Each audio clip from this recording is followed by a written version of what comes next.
Kate Aselton, and she's handled by Joanne Wiles. Uh, I've never met Ms. Wiles, but uh, she seems open-minded, and sent the query letter, and you send 100 query letters, and two respond, and one says they'll read it. So that's kind of a special deal. I have no idea their religious views. I'm not sure it matters. Tobit, which is the story we're talking about, is will appeal to a lot of people. I mean, it's in the Catholic and Orthodox Bibles. It's a story about two families, the bride and the groom. Uh, they're Jewish, so there's 7 Jewish weddings, but there's also 7 Jewish funerals. So what's happening is the nice Jewish girl is being preyed upon by a demon.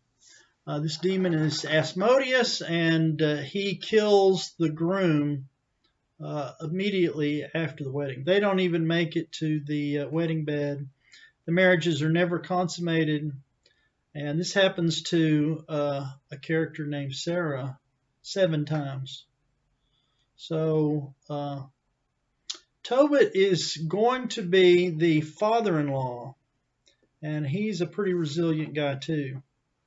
He's 80 years old, so he's not going to fight the demon, but he prays for someone to help his son, and Raphael shows up. Raphael is an angel of high magnitude, top dog among angels. He takes the son Toby under his wing. But you asked me about who could play Sarah. I think Kate Aselton could do it. She's likable. She's got a lot of charisma. Listen, to sit through 7 weddings and 7 funerals, and all the it's a family movie. There's brothers, sisters, mothers, fathers, grandparents, and it's a 3,000-year-old story, and it's told in every Sunday school class I ever went to. The nuns leave out the part about consummating the marriage, but even little kids know this story. They know there was, from the Old Testament, a lady, and she got married 7 times, and a demon killed all of her husbands. So she was a widow 7 times over. They know that. They remember that. They've never seen it on film. So Katie could bring a lot to the table. Yeah, she would be perfect. I didn't set it 3,000 years ago. I don't think people want to see that. It's set in Amsterdam a couple of years before the Nazis show up. It's two Jewish families, so we know. We don't know the ending. We know what's written in the Bible, but we don't know if. And Tobit's going to die. He's 80 years old. We can't live forever, but we don't know where he's going to actually pass, and will it be peacefully or through violence? The Nazis got there in 1941, so it's right before that. In fact, the Nazis showing up is the last scene in the movie. Yeah, Katie could. Wow, that's a very good question. I'm glad you brought that up.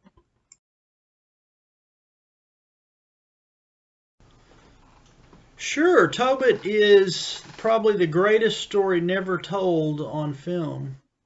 There's a couple of animations, and some short stories, basically from a Christian Catholic ancillary materials, stuff that's printed and filmed to go along with their Bible studies. but it's never been a feature film. I guess let me tell you the story. And I guess when I go to producers and people in Hollywood, filmmakers, I pitch it this way. It's 8 Jewish weddings and 7 Jewish funerals. Because the story of Tobit is about a girl named Sarah. She is a pious Jew preyed upon by a demon. The demon's name is Asmodeus, and she's been married 7 times, and 7 times the demon has killed her new husband before the marriage is even consummated. So she's at her wit's end. She can't handle anymore. The maid, the family maid, pokes fun at her, and she can't bear that. And then there's Tobit. Now, Tobit is going to be her father-in-law in the end, and Tobit is one of the most endearing characters in the Bible. He's a good man, charitable, pious, prays constantly. He gives good advice. He's very wise when he talks to at the end of the film, when he talks about to his grandkids. In fact, a lot of Catholic scholars refer to a few of those books in the Bible as the wisdom books of wisdom, because they're full of. I tell you why people like Tobit is because he knows how to live. He knows the right way, and he's very likable. Both characters, Sarah and Tobit, very, very likable. You know, there's a lot of problems with Noah, problems with Moses, but if you ask who is the most moral and concerned about his reputation, not just with his neighbors, but with God, he's right up there at the top of the list. But they never made a film about it. Curious. I'd like to. I think just the 8 Jewish weddings and the whole idea of demonic murder will sell a lot of tickets. It's in Catholic Bibles. It's in Orthodox Bibles. It's in the back of a lot of Jews' family history. In the Bible, it takes place more like 3,000 years ago. They think it was written 500 years before Christ, and it's included in the Old Testament. I don't think people are going to buy a ticket to see a 3,000-year-old story. It's, you know, weddings or demons or whatever. It doesn't matter. So I've said my adaptation of the Book of Tobit in Amsterdam in the 1930s. 1941, here come the Nazis, and they cart all the Dutch Jews off to concentration camps. Terrible story, but I put it in Amsterdam because of the geography. The story that's in the Bible, I don't know if people are really aware of this. I wasn't for a long time. About 3,000 years ago, the Jews in northern Israel were carted off to slavery, and they think it was between. They ended up enslaved between the Euphrates and the Tigris rivers. So that story is the original old story. My story takes place in Amsterdam and London, and because a lot of the story goes is on water. He has to cross water. So it's set in Amsterdam. And okay, everybody that has read the Bible, and that's about it's a Catholic Bible and Orthodox Christian Bibles. We're talking about 1.5 billion people. They know the end of the story. Tobit's going to die. He's 80 years old. We don't live forever. He's blind and feeble, but his most worry, his biggest worry is feeding his family, taking care of his family. He's always been a good provider, but at the end, he's going to die. We don't live forever, and so the question is, where will he die? Will he die peacefully in his bed in Amsterdam, or will he die a frightful, ugly death in a Nazi concentration camp? All the characters are Jewish. And so I thought it would be that theme or that question should be in the back of all the audience's mind as they watch the film. They know he's going to die.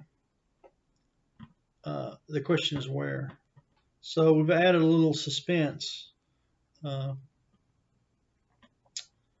The characters. Well, of course, there's Tobit. Tobit's well over 80.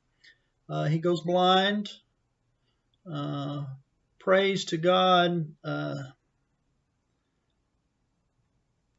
God will kill him, take his life, and call him to heaven. But God's not going to do that.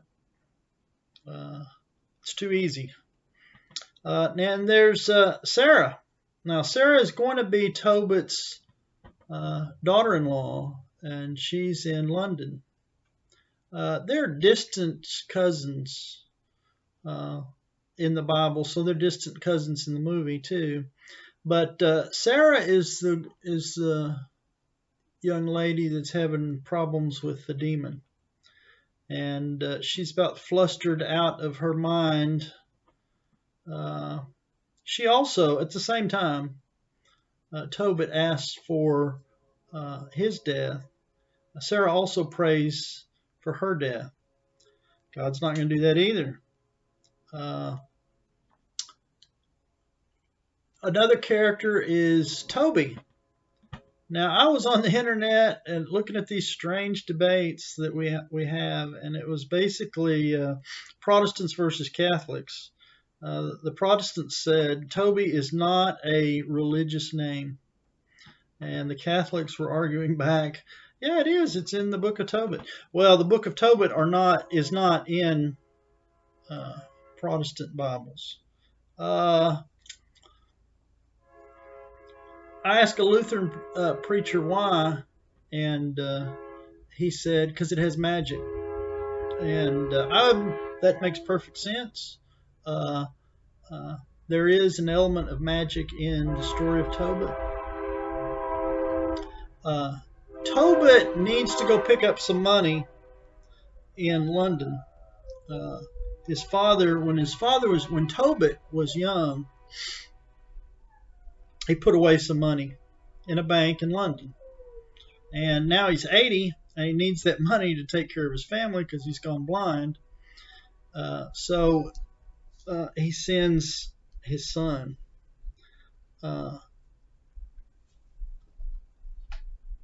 But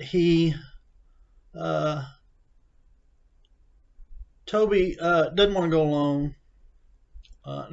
Who would want to travel alone in the 1930s with the Nazis controlling the continent and cross the English Channel, and then get to London and try to find the right bank?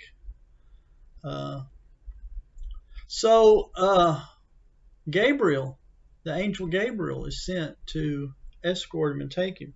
Tobit prays for someone to come along to go with his son for safety and security reasons.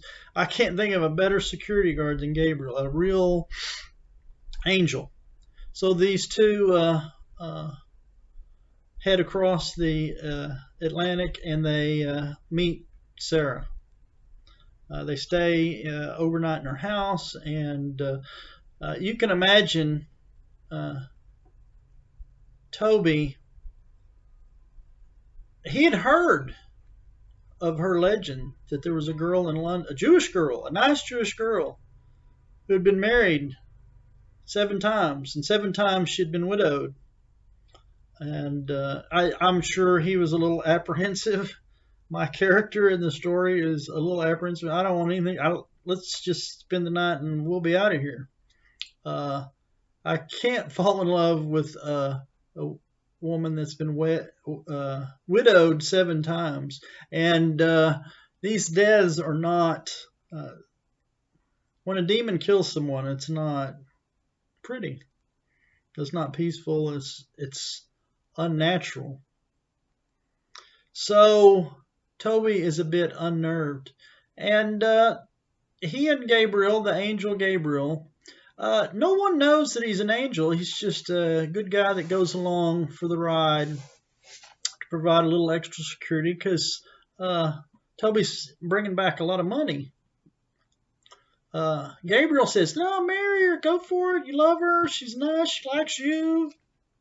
Nothing's going to happen. I won't let anything happen to you. In fact, I have a plan.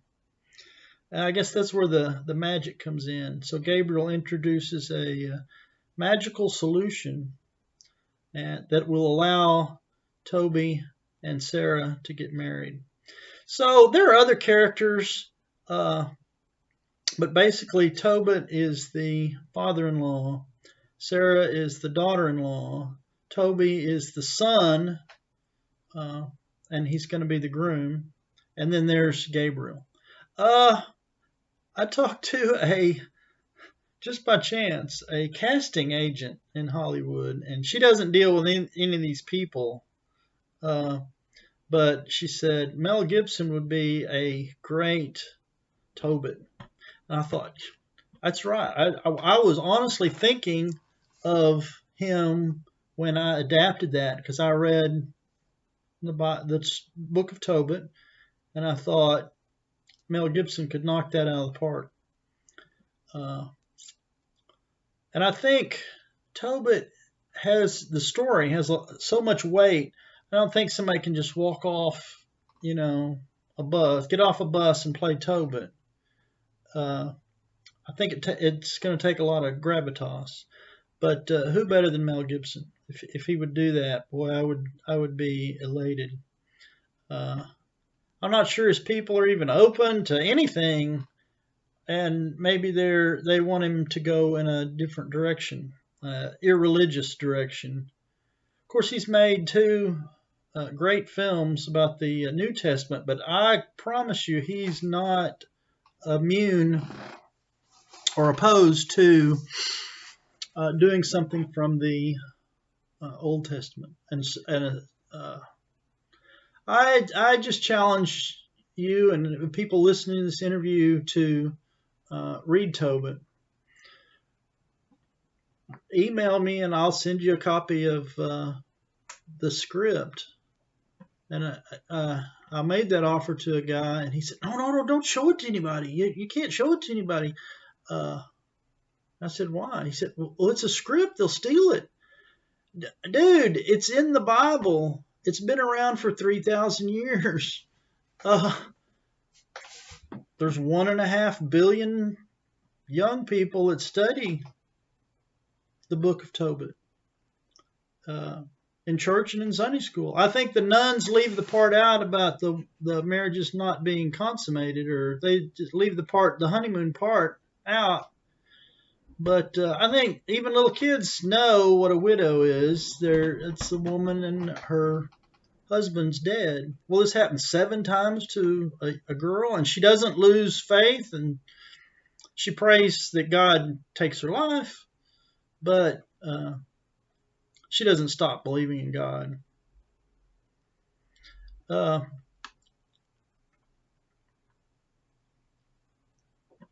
I'm not sure who would play Toby. I think there's a little less weight requirement on that. Sarah is important. She's key. I mean, she has to be a sympathetic character. We have to like Sarah. And I was thinking of Mira Sorvino. I mean, when I'm writing it, I'm picturing her in my mind. I mean, the mighty Aphrodite. Who can forget that? I know that was a long time ago, but uh, the character's been married 7 times. Now, how long is that going to take? Uh, and, and knowing her father, there's going to be an engagement period, long engagement period. So 7 weddings, we're talking about 10 years, more or less. And then what about the slowdown in the dating after she has about 6 husbands pass violently from a demon? I think her opportunities to meet new men are going to be spread out. So I don't know what Mira is playing, 30 to 40. I think she's 50 years old, but she looks 30, which would be perfect. And she has a lot of skills. She could do this without any doubt. Now, Gabriel, the angel. I think of kind of an Adonis character. And Hollywood's full of those characters. Brad Pitt. I mean, I guess when I was writing this, the Once Upon a Time in Hollywood was coming out, and I heard some girls at McDonald's giggling, so I eavesdropped. And they're talking about Brad Pitt on the roof of the house in the Tarantino film. And I thought, well, that would be Gabriel. Now, putting all this together, it's not going to be easy. But I think, and I don't know who's religious or who's not religious. I think this film's a no-brainer even for irreligious individuals, Jews, Christians, Catholics, even Protestants. They might not like the magic, but it's the movies. Doesn't every movie have some kind of magic in it these days? And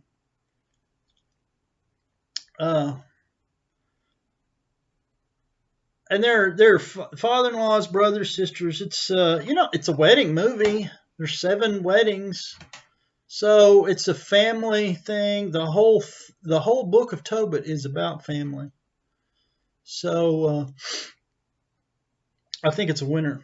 Now let's talk about the demographics real fast. I'm not sure. I've done actually a lot of research on this, and I first learned that there are 1.3 billion Catholics, and 70% of them speak English. Africa, Asia is really growing. You've got the United States and, of course, Europe. Philippines, 110 Catholics.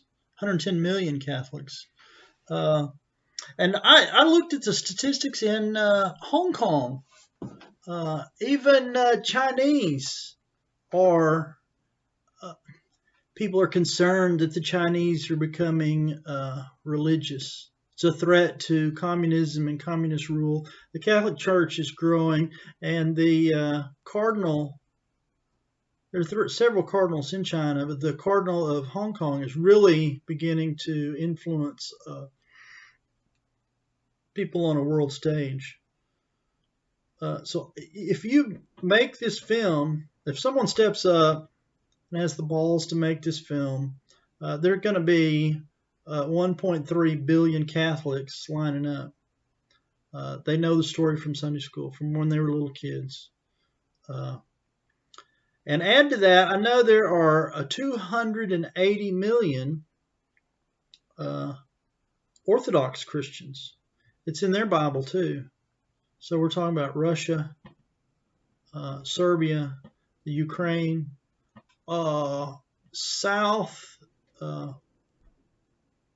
Southeast Europe, dominated by Greek Orthodox, Russian Orthodox, Armenian Orthodox, Ukrainian Orthodox.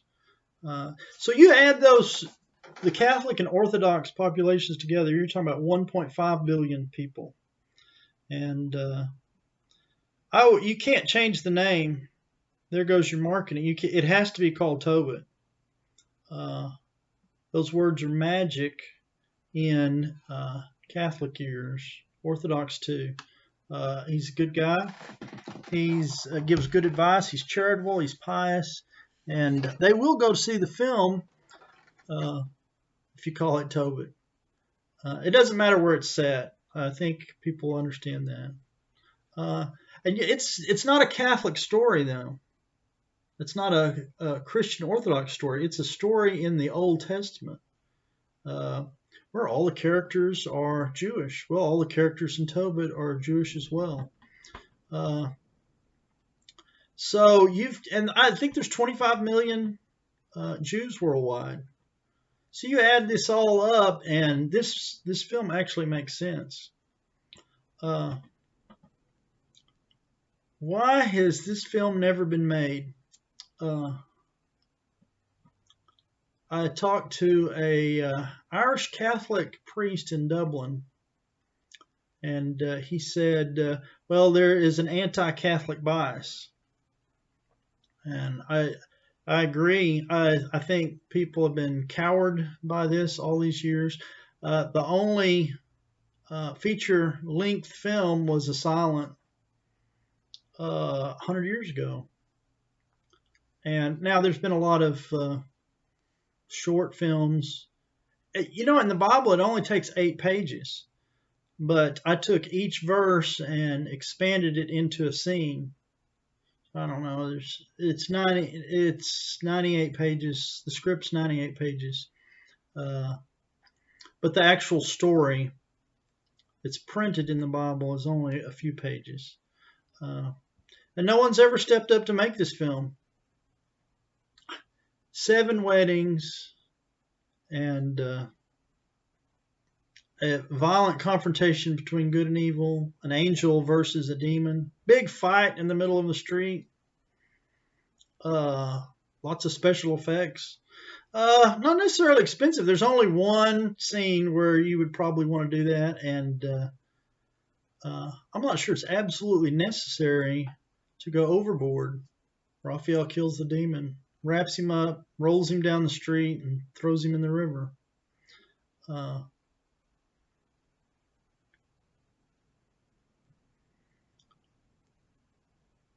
You remember, I was just telling you about the casting agent.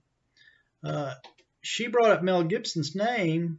I said, well, read the script and tell me what you think. She emails me back, this is Academy Award material. And I said, me?